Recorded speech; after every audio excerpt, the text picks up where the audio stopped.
Beleza. Bom, pessoal, então vamos lá. Primeiramente, boa noite ainda, para quem eu ainda não tinha falado. Essa semana nós vamos falar um pouquinho mais sobre a estética da recepção e sobre o barroco, né? A gente já falou um pouco sobre o quinhentismo, a gente já teve uma ideia bastante ampla, né, do que significou o quinhentismo dentro da história brasileira. A gente já teve, inclusive, aquela discussão a respeito do quentismo como literatura ou não. E aí, hoje, eu vou trazer para vocês a continuidade, né? O movimento seguinte a esse momento do quentismo, né? Eu vou apresentar minha tela aqui. Eu não sei porque eu não consigo apresentar só só a aba da apresentação do slide. Não aparece essa opção para mim, então ele vai ficar espelhado. Vendo? Vai ficar espelhado assim para sempre. Mas eu vou abrir aqui.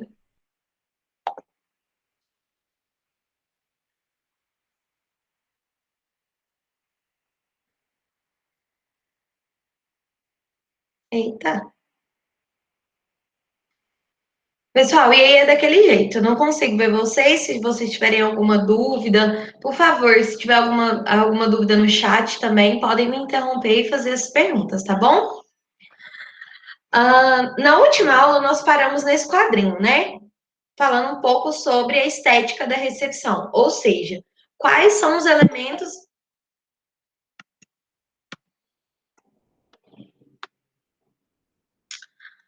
Quais são os elementos necessários para que haja, né, uma produção e uma recepção de uma obra literária? Então, aqui nós temos o texto e nós temos vários elementos que compõem esse texto. O contexto histórico, a biografia, o inconsciente, a escrita, o leitor. E hoje eu vou falar de 4 desses principais elementos para a gente pensar um pouquinho mais a fundo a relevância que esses elementos têm. O primeiro é o leitor. O leitor é uma das 3 entidades de um enredo, sendo os outros dois, o autor e o narrador. Os 2 primeiros, ou seja, o leitor e o autor, ocupam lugar no mundo real.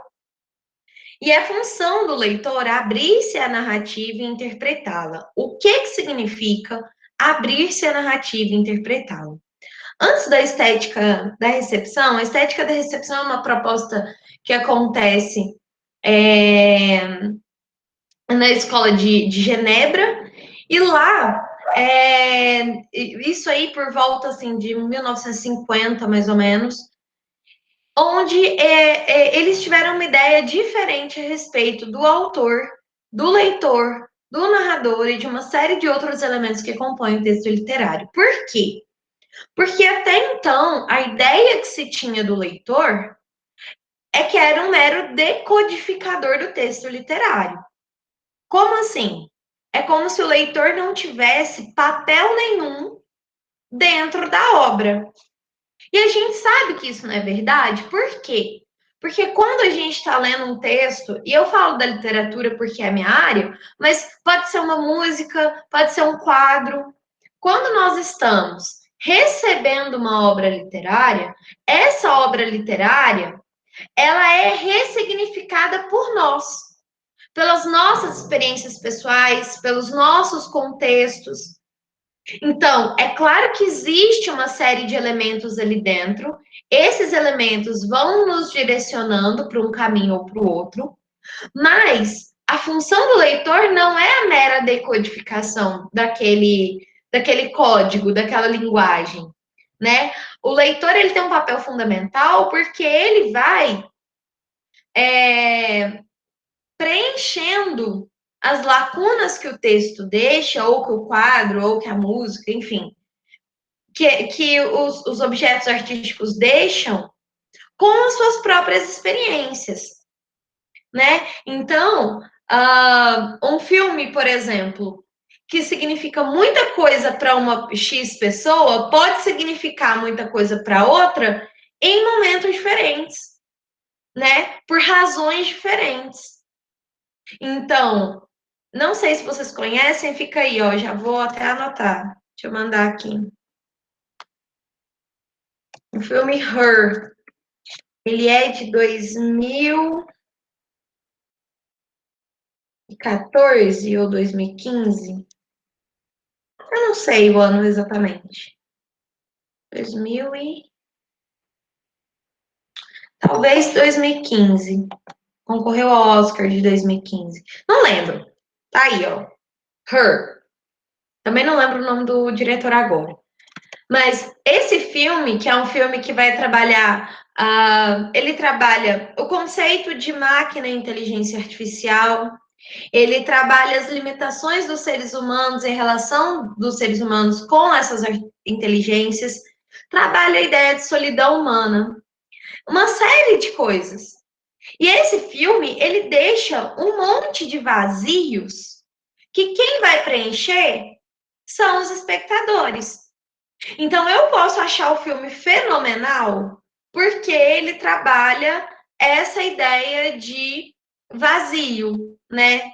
De uma pessoa se sentir tão sozinha, se sentir tão perdida nesse mundo, que ele se apaixona por uma inteligência artificial.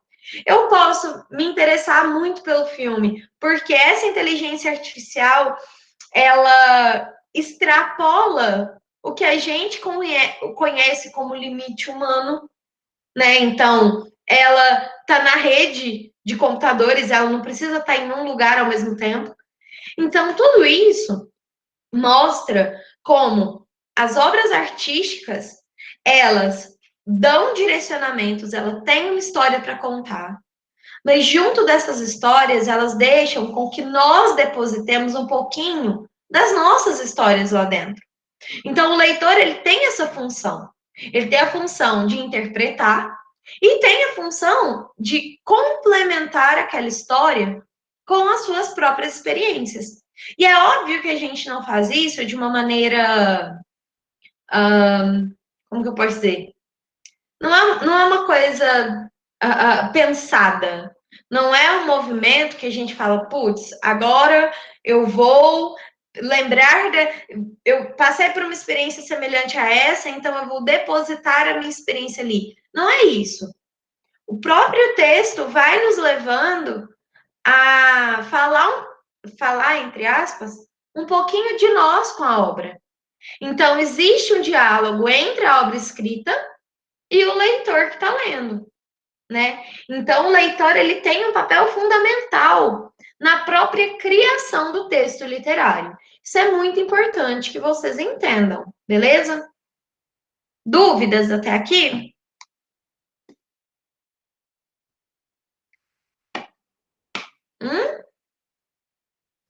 Tudo certo. Beleza. O autor, por sua vez, pode ser considerado como aquele que produz um texto tal qual dado à interpretação. Contudo, esse autor pouco tem de autoria, já que, como Barthes afirma, Barthes é um teórico da literatura, o texto é o que foi consumado dos atravessamentos por outros textos e outras experiências estéticas. Como assim? Um texto. Antigamente, quando eu falo antigamente, é tipo 2.000 anos atrás, o que a gente poderia entender como teoria literária, mas era mais para uma filosofia, por exemplo, Platão, Aristóteles, olhavam um texto a partir de uma ideia de originalidade, como se o autor tivesse criado aquilo que ele está escrevendo. Essa ideia, ela foi muito ela foi muito entendida, ela foi muito explorada ao longo de milênios, inclusive, né? Então, por muitos e muitos e muitos anos, se acreditou que era isso, que o autor criava aquilo que ele escrevia. Inclusive, durante o romantismo, por exemplo, junto da ideia de originalidade, também tinha a ideia de gênio, né? Então, o autor, ele, por criar uma obra, ele era um gênio, né? E aí, quando a gente chega no século XX, e aí a gente vai ter um, um olhar bastante diferente sobre a ideia de autoria, né? Nós vamos começar a perceber que, na verdade, os textos escritos, eles não são de autoria do autor. Como assim? O que o autor faz é produzir o texto, é consumar o texto, é tirar aquelas ideias da cabeça e passar para o papel, é materializar o texto. Mas o texto em si, ele não é daquele autor, porque o texto em si ele está atravessado por um monte de outros textos e um monte de outras experiências e um monte de outras ideias que nem são do autor. Às vezes aquelas ideias estão na sociedade.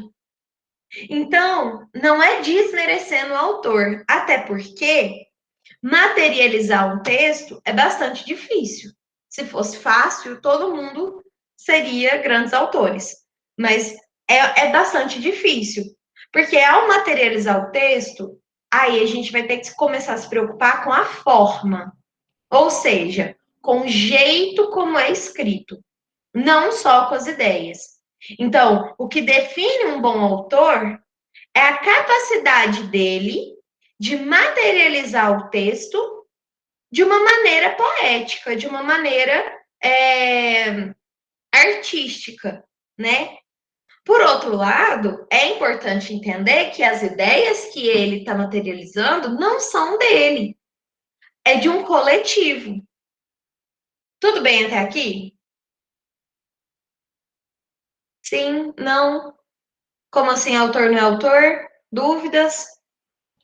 Beleza, dá para entender sim. Sucesso, então. E aí é o momento em que a gente vai falar de inconsciente. Inclusive, coloquei bem pequenininho, porque senão a gente vai ficar o resto da aula só falando disso. Segundo Jung, Jung é um psicanalista, ele era parceiro do Freud, ele descobre o inconsciente junto com o Freud, mas é o Jung quem vai desenvolver a ideia de inconsciente, é ele que vai trabalhar essas ideias. Segundo Jung, o inconsciente é o nível mais profundo da psique humana. É ali que fermenta as questões de ordem pessoal e coletivas, onde brota as necessidades e imagens que dizem de um momento da sociedade e deságua na arte. Como assim? A gente tem a ideia de que a nossa consciência, ela é a maior parte da nossa psique, e ela não é. A nossa consciência é uma fração muito pequena do que é de fato a mente humana. O inconsciente é como se fosse. Vamos pensar o planeta Terra, né? No planeta, nós temos muito mais água do que terra. E nós conhecemos muito pouco sobre o que existe debaixo da água. Porque quanto mais fundo, mais difícil de se acessar. Então a gente conhece muito pouco, né? E o Jung, ele faz essa comparação. É como se o inconsciente fosse o mar da nossa mente. E nesse mar é onde está um monte de ideias, um monte de anseios, um monte de questões, um monte de conceito, um monte de preconceito, um monte de ideias mesmo, que nos constituem como pessoa e como sociedade, e que estão lá nesse inconsciente. E aí o Jung vai fazer uma distinção entre inconsciente pessoal, que é onde vão estar as questões relativas à nossa individualidade, à nossa experiência como seres humanos particulares. Então, é ali que vão estar. Vou dar o meu exemplo. Ali que tá os traumas da Luísa, os medos da Luísa, é nesse inconsciente pessoal. E ele também vai chamar, vai nomear uma parte desse inconsciente como inconsciente coletivo. O que isso significa? Significa que nós somos formados socialmente. E que, muitas vezes, as questões que tangem um indivíduo, na verdade, ele tange toda uma sociedade. Então, às vezes, nós estamos passando por uma crise, como nós estamos, assim, a sociedade está sempre em crise, né? Mas nesse momento, por exemplo, nós estamos passando por uma crise. Eu não sei se vocês conhecem Margaret Atwood. Ela é a autora de O Conto da Aia. Vocês conhecem o livro, a série? Sim? Não? Nunca ouvi falar. Por favor, então. A gente aqui, ó. Minha terapeuta usa isso com arte terapia, sim.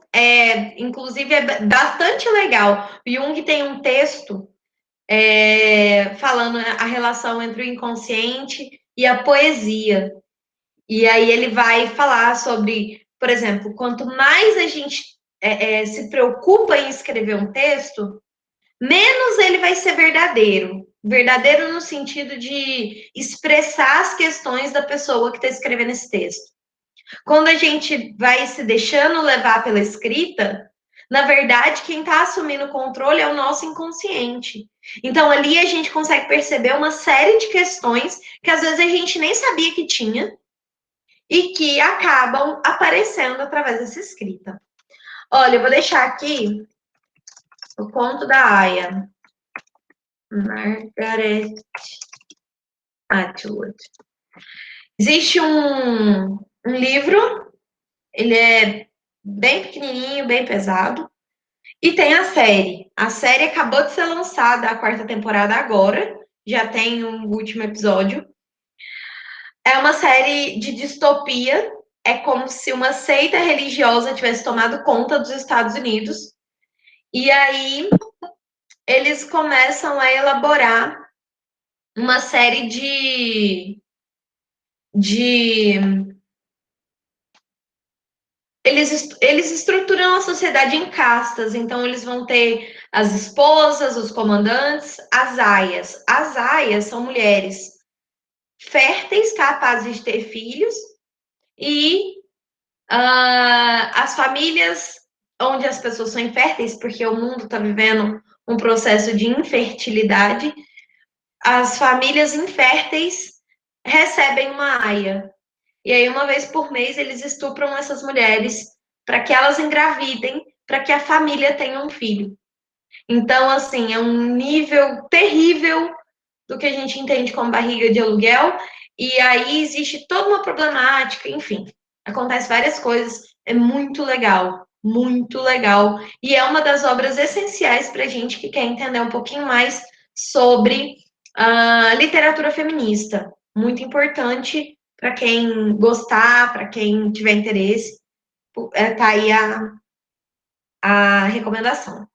E essa autora, ela vai falar o seguinte, recentemente, né? Ela diz que a partir de agora, nós teremos uma produção muito alta de obras utópicas, de utopias, porque o mundo já está vivendo uma distopia.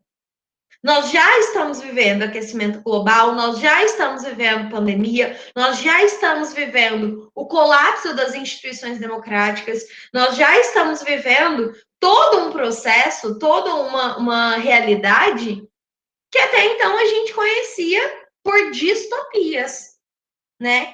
E aí eu cito V de Vingança, tanto o livro quanto a história em quadrinho, para quem não conhece. Vou deixando anotado aqui, que depois, se vocês quiserem. V de Vingança, do Alan Moore. Tanto o livro quanto a história em quadrinho. 1984. E deixa eu ver outro. Blade Runner.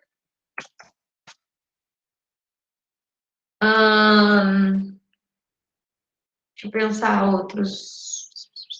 Vou deixar esses três aqui.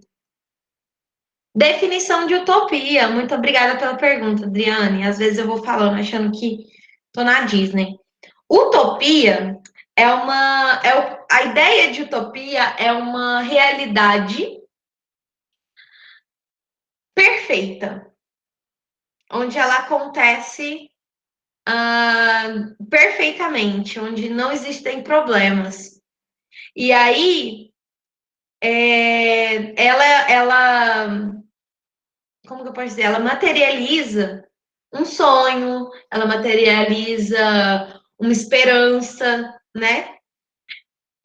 Por outro lado, a distopia é o oposto disso. É o que a gente está vivendo. É basicamente, eita, vai dar tudo certo. Eita, pera, tá dando errado, tá dando errado, tá dando errado. Meu Deus do céu, o que a gente está fazendo?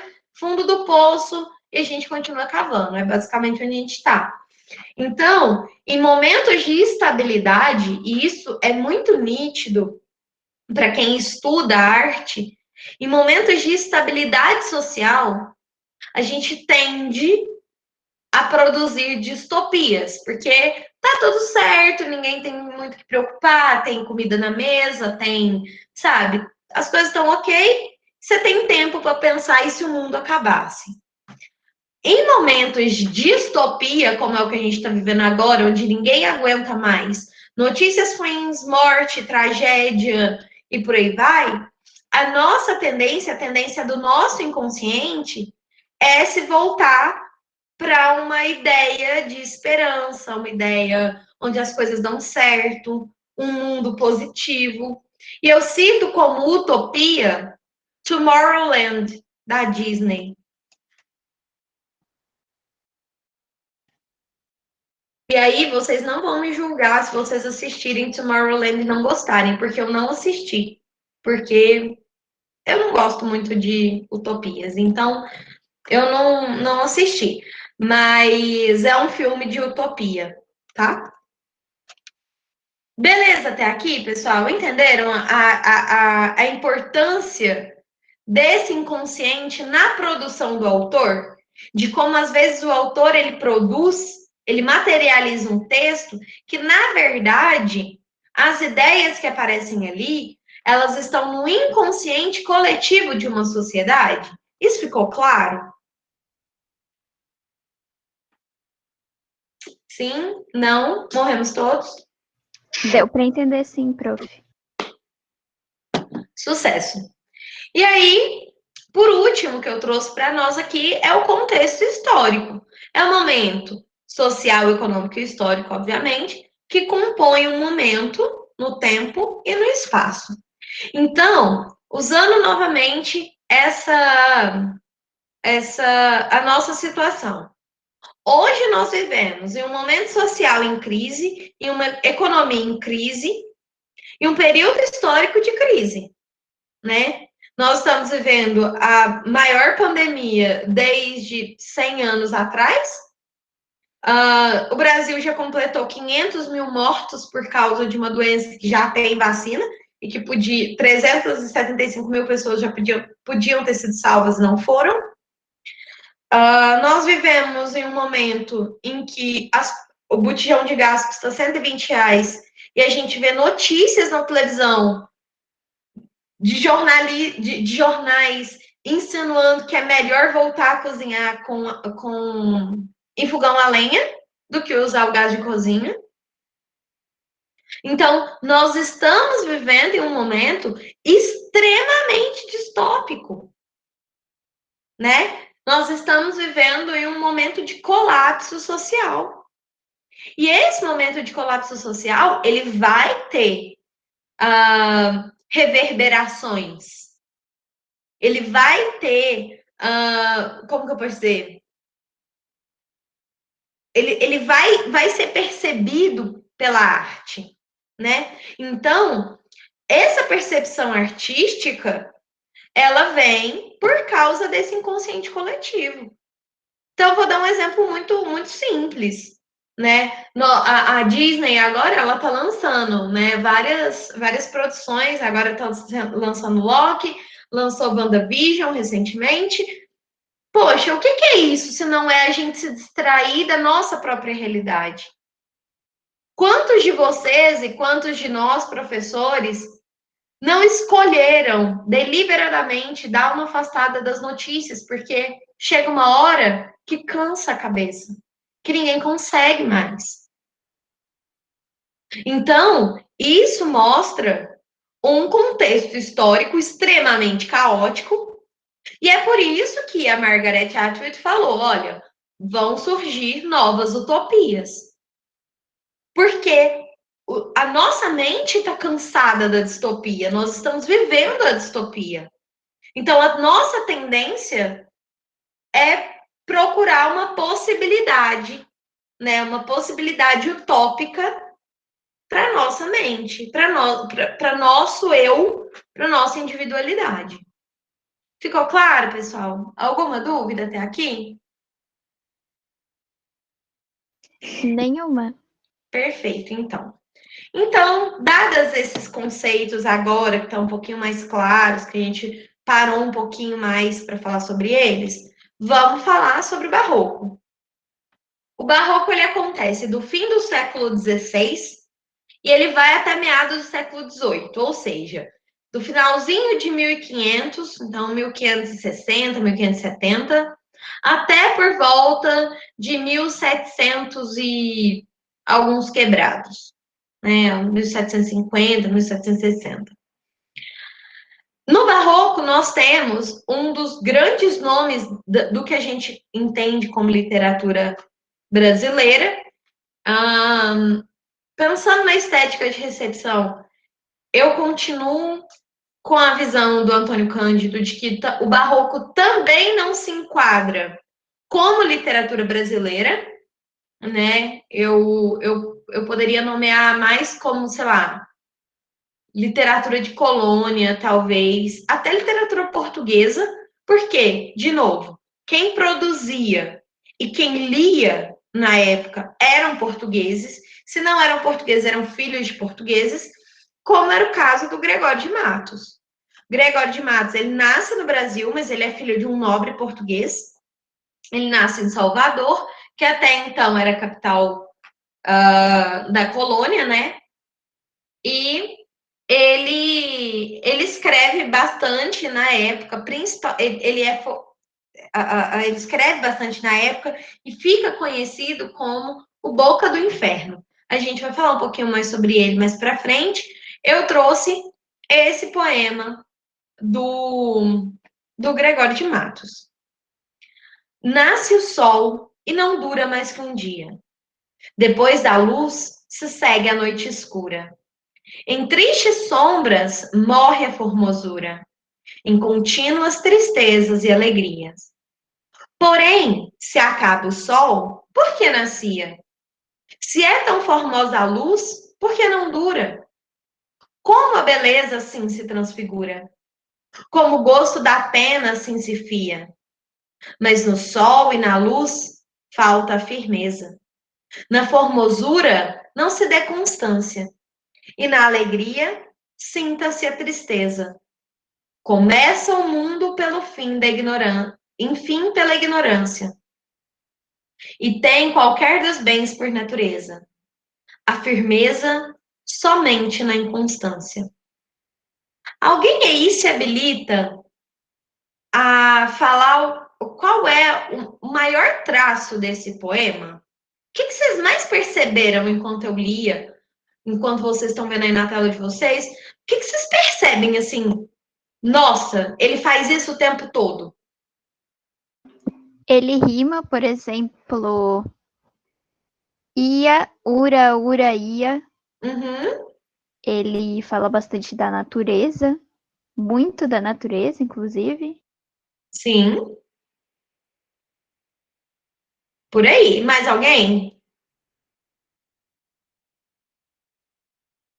Vocês conseguem perceber o quanto esse poema é trabalhado na dualidade? A Adriane ele falou a fugacidade da vida e das coisas. Fugacidade da vida das coisas. Nossa, até arrepiei. Esse é o conceito de carpe diem, que nasce no barroco. Carpe diem é só se vive uma vez. Então, é bastante comum que durante o período do barroco isso fique bastante marcado. Então, várias pessoas, vários autores, eles vão trabalhar essa ideia de fugacidade, das coisas que acontecem e acabam, bastante da efemeridade da vida. É um tema muito marcante do barroco. Mas a dualidade, vocês conseguem perceber? Olha, ele fala do sol e da luz, e depois ele fala da noite. Fala das tristezas, da sombra. Ele fala, olha, em contínuas alegrias e tristezas. Deixa eu ver.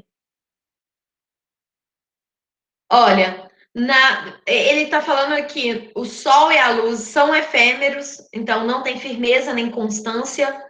Na alegria, sinta-se a tristeza, né? O tempo todo ele vai colocar duas ideias aparentemente opostas em jogo. Então, ele está o tempo todo trabalhando o sol e a noite, a luz e a escuridão, a alegria e a tristeza, né? Então, essa ideia de dualidade é a maior marca do barroco, a maior de todas. Então, queria que vocês gravassem bastante isso. Além desse poema que eu trouxe, porque esse poema eu trouxe porque ele é bastante característico, então dá para ver muito bem essa ideia da dualidade.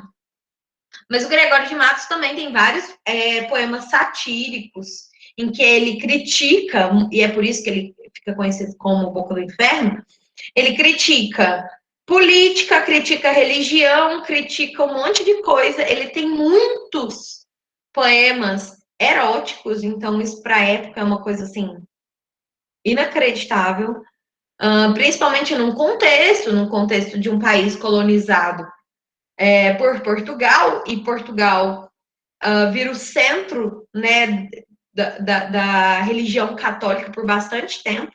Então, é chocante. Inclusive, ele tem um poema erótico com freiras. É muito chocante, assim, é bem desconcertante. E é por isso que ele fica nomeado como Boca do Inferno. Agora, vamos falar um pouquinho sobre esse contexto histórico. Então, vamos pensar.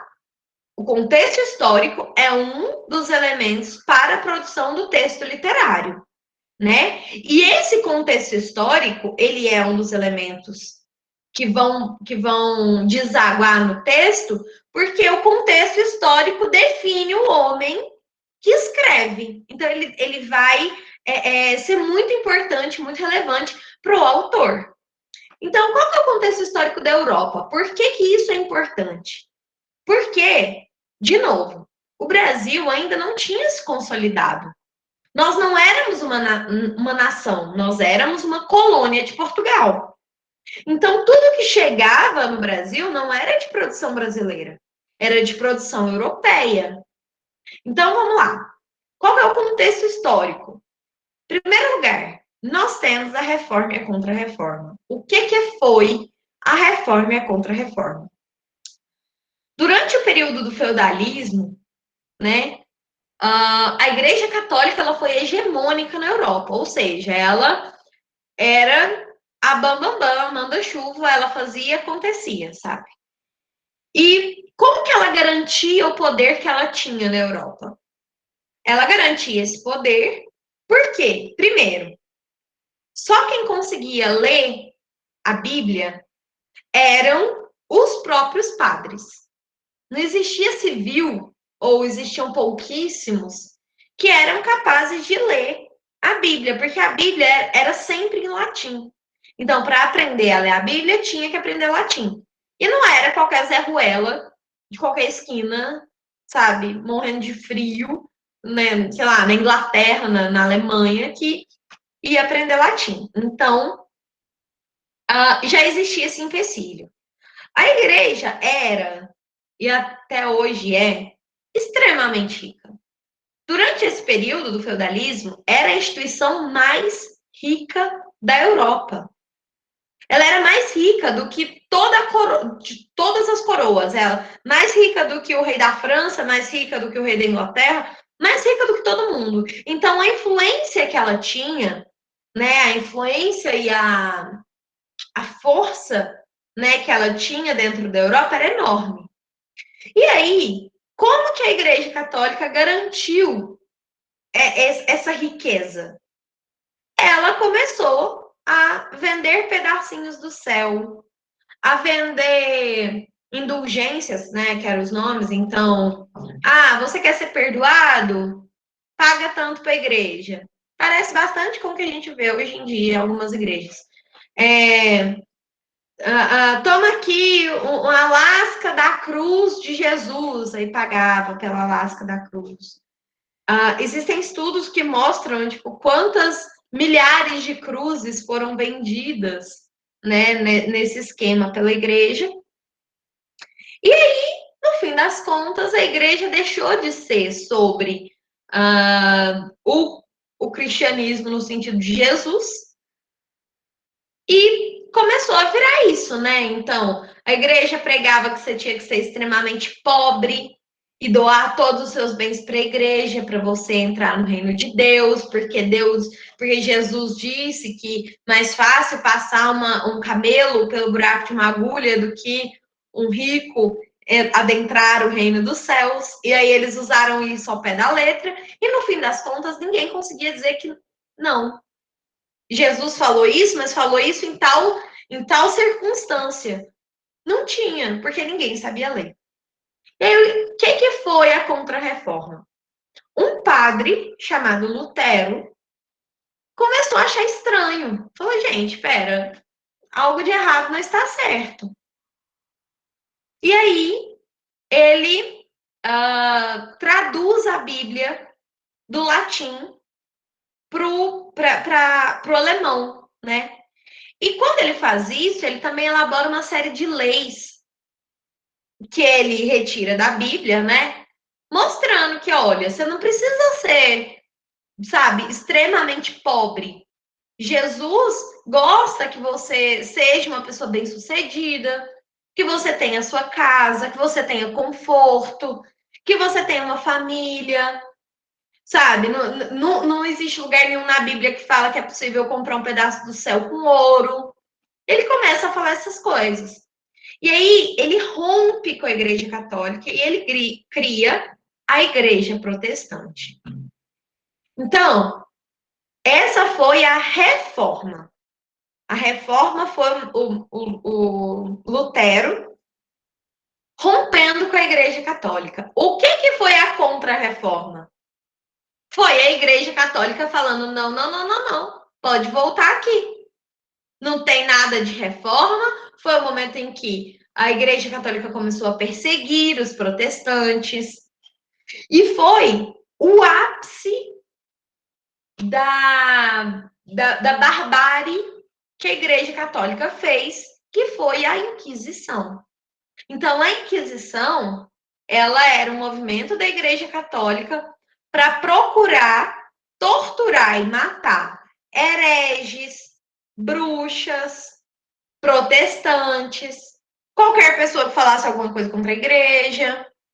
Então, existia, né, essa dualidade entre a reforma, que dizia, olha, Deus gosta que você seja uma pessoa feliz, uma pessoa de bens, uma pessoa que tenha condições de vida normal, e a contra-reforma, falando, não tem nada disso, tem que comprar pedaço do céu, e se você achar ruim, eu te torturo e te mato.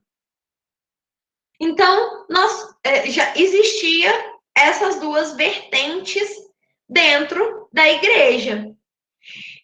E nesse momento, quando há essa cisão entre a reforma e a contra-reforma, se inicia também o pensamento humanista. O que é o pensamento humanista? Até então, o pensamento europeu era voltado para Deus. Então, o centro do pensamento europeu era Deus, especificamente o Deus da Igreja Católica. Com o passar do tempo e por causa da Contra-Reforma, começou a aparecer umas ideias do tipo, E se a gente se preocupasse mais com os homens? Mais com as pessoas que estão à nossa volta?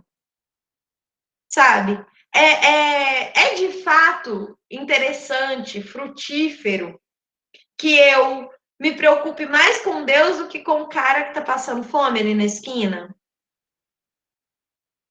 E aí começou esse pensamento humanista, que é o pensamento de que, poxa, são todos seres humanos, todos nós precisamos de certas condições de vida e a gente precisa garantir essas condições de vida, né? Porque são seres humanos, são pessoas. E aí, com essa ideia, existe um desvio do pensamento que ele sai dessa centrificação de Deus para colocar no centro do pensamento o homem. E quando eu falo centro do pensamento, pessoal, é centro do pensamento filosófico, né?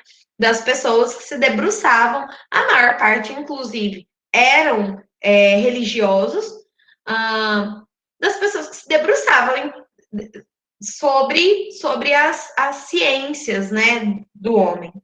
Então, é nesse momento que se descobre que a Terra é redonda, apesar de hoje em dia, aparentemente, isso é questão de opinião, que é uma insanidade. É quando se descobre que a Terra é redonda, é quando o Galileu descobre a questão do movimento dos astros, né? É o momento em que a gente vai ter uma descoberta da gravidade, de um monte de força física. Por quê? Porque a gente para de pensar sobre qual é a largura das asas de um anjo para pensar o que faz a maçã cair da árvore. Então, o centro do pensamento foi modificado. Tudo bem até aqui? Pessoal?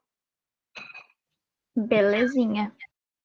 Beleza, então. Se vocês tiverem alguma dúvida, gente, se eu estiver falando alguma coisa que vocês. Algum termo que vocês não conhecem, alguma coisa, é só avisar, tá? E aí, junto desse pensamento humanista, a gente também vai ter o que depois ficou conhecido como pré-iluminismo, né? Então, é esse pensamento que vai desembocar no iluminismo, que é o maior de todos os movimentos europeus e que definiu, né, o rumo da humanidade daí para frente. Mas a gente vai conversar melhor sobre ele mais para frente. Nós também temos uma migração do sistema nacionalista monárquico para um futuro sistema capitalista. Então, durante esse período, é o período em que vão começar a ser descentralizado o poder do rei, e esse poder vai começar a se concentrar nas elites, ou seja, nas pessoas que tinham dinheiro. Porque até então o poder ele era centrado na linhagem real. Com o passar do tempo, percebeu-se que a linhagem real não era tanta coisa assim se eu comparar uma pessoa que tem muito dinheiro. Então, começou a migrar também para esse sistema. Lembrando, pessoal, que tudo isso que eu estou falando não aconteceu assim do dia para a noite.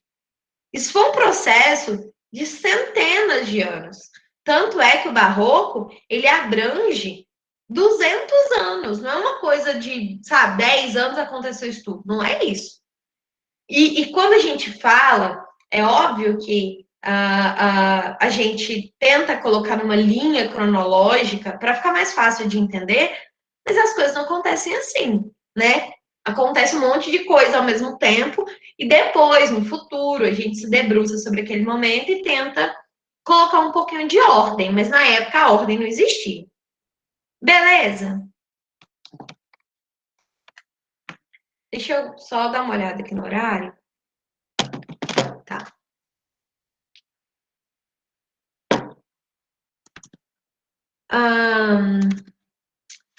E aí, vamos pensar um pouquinho, então, no contexto histórico brasileiro. No Brasil, o que estava acontecendo? Salvador era a capital do Brasil, e nesse momento, no começo do Barroco, né, por volta de 1600, 1500 e uns quebrados. Existe a transferência da capital da colônia de Salvador para o Rio de Janeiro. Por se mudar para o Rio, aumenta a população na capital, então tem mais gente, tem mais sistema econômico girando, mais condições sociais, mais pessoas pensando, né, refletindo, estudando e por aí vai. Nesse momento, também tem a queda da exportação de açúcar, porque é importante lembrar que os 30 primeiros anos de colonização do Brasil foi de extração de madeira. Daí para frente, a região do Nordeste do Brasil foi a região mais importante do país. Por quê? Porque ali se concentravam os engenhos de açúcar, que inclusive eram conhecidos como ouro branco, né? A exportação do açúcar. Que viveu isso por cerca de 200 anos, mas nesse momento já começa a ter uma queda, e é o início do ciclo do ouro, né? Que fez Minas Gerais ser Minas Gerais. E aí o Estado passa a ser foco da exploração de Portugal. É nesse momento em que nós teremos, então,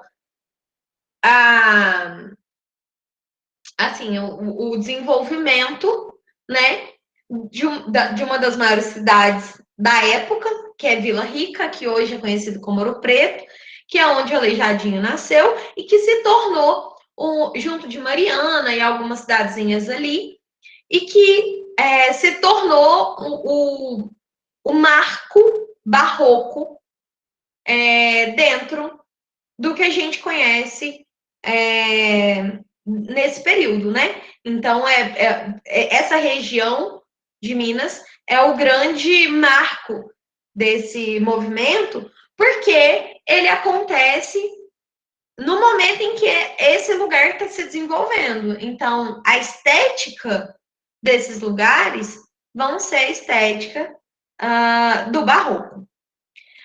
Aí aqui eu trago para vocês uma pintura, né?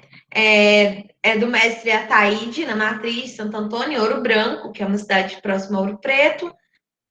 O nome é A Virgem Entrega o Menino Jesus a Santo Antônio de Pádua. E aí, deixa eu ver se eu consigo. Eu queria dar um zoomzão, assim,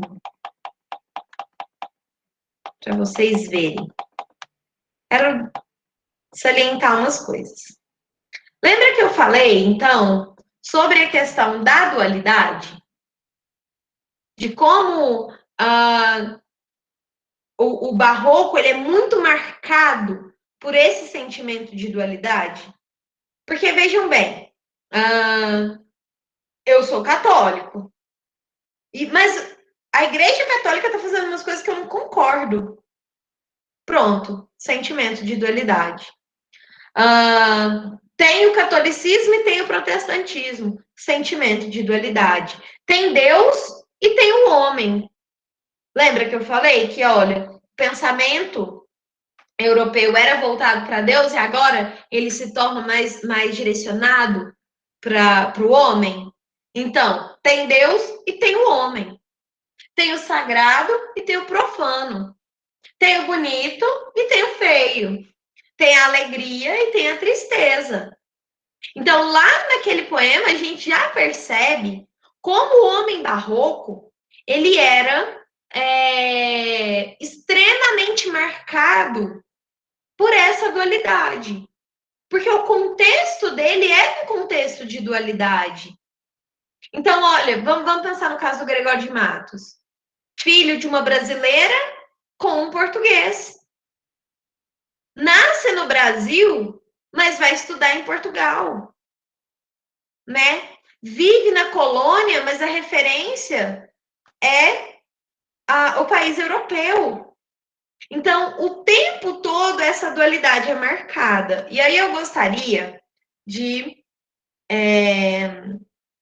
salientar umas coisas aqui nessa pintura. Por exemplo, é interessante a gente notar, aqui no cantinho, nós temos uma espécie de, sei lá, diabo, capeta, não sei. E isso num quadro que retrata o céu. Olha o rosto desses anjos.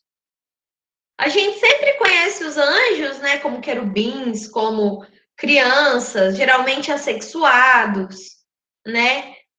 Esses rostos, eles não são rostos angelicais. Pelo contrário, é muito perceptível que são rostos mais voltados para um momento adulto. Tem uns olhares que claramente não são inocentes, que vão denotar uma outra coisa, uns olhares meio que de luxúria, até de sensualidade, né? Então, olha, uma cabeça, né, solta no ar. Olha a cara dessa Virgem Maria. Não é a cara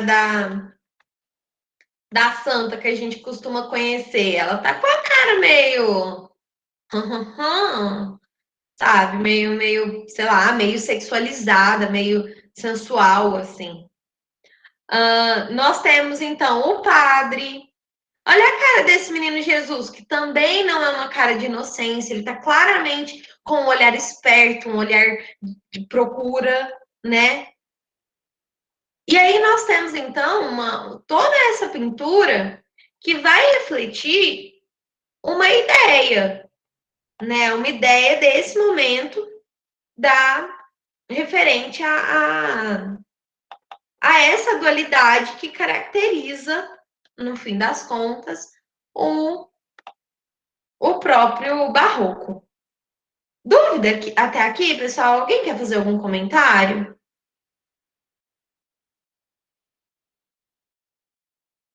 Sim? Não? Tudo certo. Beleza.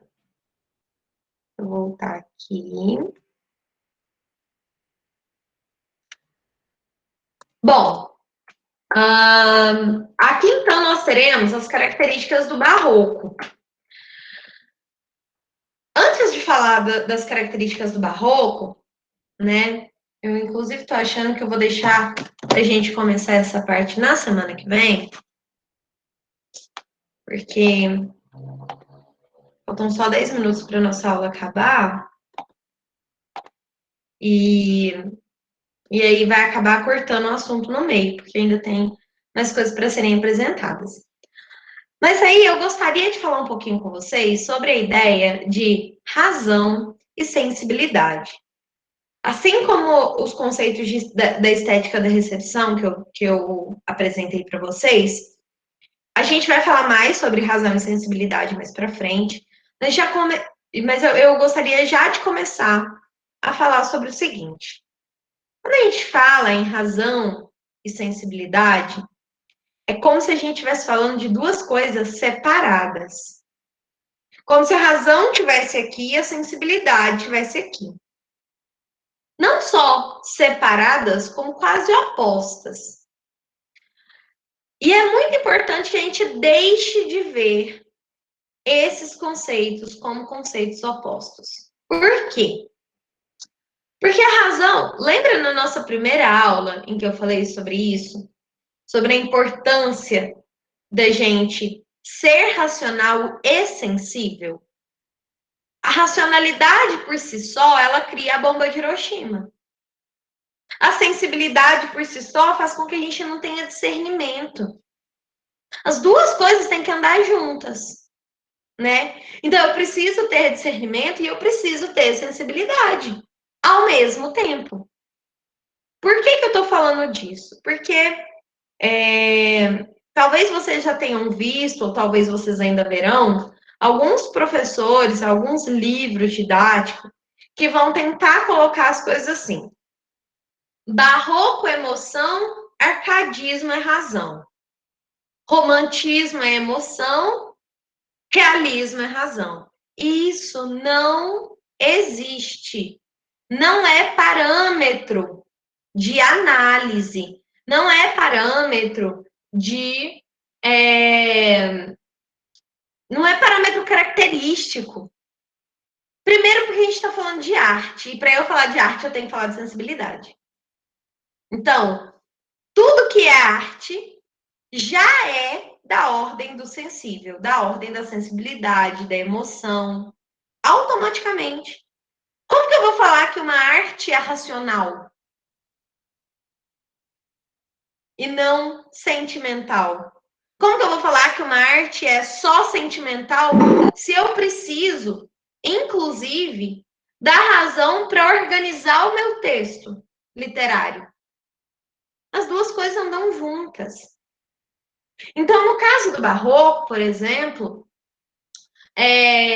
a gente tem que ter isso em mente, porque ao falar de razão e sensibilidade, o que a gente tem que pensar é é como se fosse dois lados da mesma moeda. É impossível eu pagar alguma coisa só com um lado da moeda. Se eu entrego um lado, eu também estou entregando o outro. E parte daí uma parte fundamental do próprio barroco, né? O barroco como essa ideia de dualidade. Porque essa dualidade, ela é uma dualidade muito dolorosa para esse homem. Esse homem que vive nesse contexto do barroco. Por quê? Porque é muito difícil a gente estar indeciso. A gente se sente rachado ao meio. Então, esse homem, justamente porque ele vive entre dualidades, então ele vive o tempo todo entre o sagrado da igreja, que ele sempre aprendeu, que ele sempre vivenciou, e o profano da vida, de querer estudar, por exemplo, de querer se relacionar com outras pessoas. O tempo inteiro ele está sendo confrontado entre a alegria e a tristeza, entre a ignorância e a sabedoria. Então, o barroco, apesar dele ser também uma escola literária, né, lá, como eu disse, do fim do século XVI até meados do século XVIII, ele é também um sentimento eterno, um sentimento que não passa. O tempo todo a gente está sendo confrontado com as questões que o barroco apresenta. Inclusive, eu até vou ler aqui para vocês, tem um trechinho, uma frase do Carpentier, que é um teórico da literatura aqui da América Latina. Ele fala que o barroco é uma espécie de força criadora que retorna ciclicamente ao longo de toda a história das manifestações artísticas, tanto literárias quanto plásticas, arquitetônicas, musicais, e nos oferece uma imagem muito feliz quando diz que existe um espírito barroco. Ou seja, esse espírito da dualidade, esse espírito da fugacidade, ele é muito comum. Ele vai ressurgindo de tempos em tempos. Então, vou dar novamente o nosso exemplo. Em momentos de crise como o nosso, quantas vezes a gente não se pega falando: tô com vontade de comer, sei lá, uma caixa de chocolate inteira. Não, mas você não devia comer uma caixa de chocolate inteira. Eu não devia, mas o mundo tá acabando. Esse é o mesmo sentimento que o Carpe Diem traz. O Carpe Diem não é viva, viva hoje, viva agora, viva como se não houvesse amanhã. O sentimento de o mundo está acabando, então eu vou fazer isso mesmo, é o mesmo Carpe Diem, que está ressurgindo, porque nós estamos em um momento de crise. O barroco é marcado pela crise e nós também estamos vivendo um momento de crise. Então, esse sentimento barroco, ele vai voltar. Assim como outros sentimentos, porque a arte, ela, ao mesmo tempo que ela vai falar de um momento específico, ela também vai suscitar sentimentos que a gente vai ver ao longo de toda a história da humanidade. Porque faz parte de quem nós somos como espécie, como uma espécie humana, uma espécie que sente. E se a gente sente, a gente vai sentir de maneiras diferentes e de maneiras iguais em vários momentos da nossa história. Pessoal, tudo bem até aqui? Alguma dúvida? Sim? Não? Todo mundo morreu? Tudo beleza. Beleza, então, pessoal. Muito obrigada pela presença de vocês. Até semana que vem. Que bom que você gostou, Adriane. Olha, semana que vem a gente continua falando do barroco, tá? Não vou passar a atividade ainda, como eu disse, só vou passar a atividade na hora que acabar o arcadismo, que aí eu já vou passar os 3 momentos, né? Quinhentismo, arcadismo, aliás, quinhentismo, barroco e arcadismo, no mesmo formulário que eu vou criar. Eu não criei vergonha na minha cara ainda, né? De colocar esses slides para vocês lá no Classroom, mas eu vou colocar, tá bom? Prometo. Que bom que vocês gostaram, espero que vocês tenham aprendido um pouquinho mais hoje. Boa aula para vocês, né? Tá começando agora. Um beijo, até semana que vem, pessoal. Tchauzinho.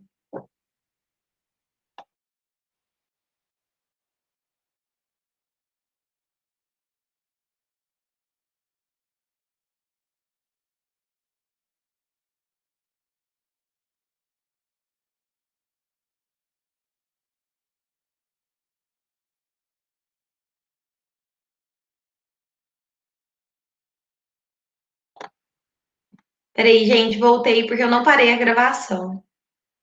E aí, se eu não parar a gravação, ela não separa a aula de português.